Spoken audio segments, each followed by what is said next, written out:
Il est loin le temps où estampes japonaises rimaient avec grivoiserie. L'un de ces lieux magiques dont Paris a le secret, la Fondation Custodia près de l'Assemblée nationale, propose de s'inspirer à la source de l'innovation d'artistes japonais des 19e et 20e siècles à travers l'exposition Vague de renouveau, estampes japonaises modernes. Mais tout d'abord, une petite plongée dans la technique des estampes, ces morceaux de bois, environ 14 à 20 dans la tradition, sculptés à partir de dessins originaux voués à disparaître. Un processus de construction qui se déploie de droite à gauche, où chaque morceau de bois est associé à une étape de coloration pour la réalisation quasi magique des nuances multiples et de la finesse des traits, avec une étape ultime, l'application du noir.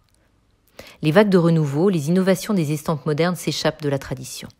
La fin du XIXe siècle signe une crise des estampes japonaises qui n'en attendaient pas tant pour se réinventer. La vague de renouveau, après celle de Kusai, s'appuie à la fois sur les traditions du passé, des innovations et des inspirations d'artistes notamment européens, mais aussi sur une règle d'or, l'harmonie.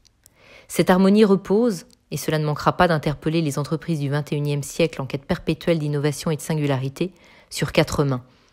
Celle du créateur, celle du graveur, celle de l'imprimeur et celle du diffuseur. C'est dans cet équilibre délicat que se découvre la force des estampes. Par ailleurs, outre les règles édictées par les artistes sur la nature d'un bleu, plus vert ou plus lisse, c'est véritablement le dialogue, la correspondance entre inventeur et graveur qui rend l'exercice unique. C'est bien ce dialogue qui nous fascine chez Creative Tech. Parmi les innovations présentées dans l'exposition, j'en évoquerai 2. D'abord techniques, avec par exemple les fils, les lignes sur les tissus, mais aussi la sophistication du blanc. L'artiste Goyo a notamment utilisé du mica, une poudre d'argent, pour rendre le blanc encore plus étincelant. Mais aussi artistique, avec les influences comme ces saisissantes coiffes bretonnes, ces hommages à Matisse ou Gauguin, les temps modernes ou encore des perspectives impressionnistes. Cette exposition se visite à pas feutrés, comme si vous étiez dans un ryokan, ces auberges japonaises, à la découverte d'un trait de génie, d'une courbe inattendue, d'une modernité incroyable.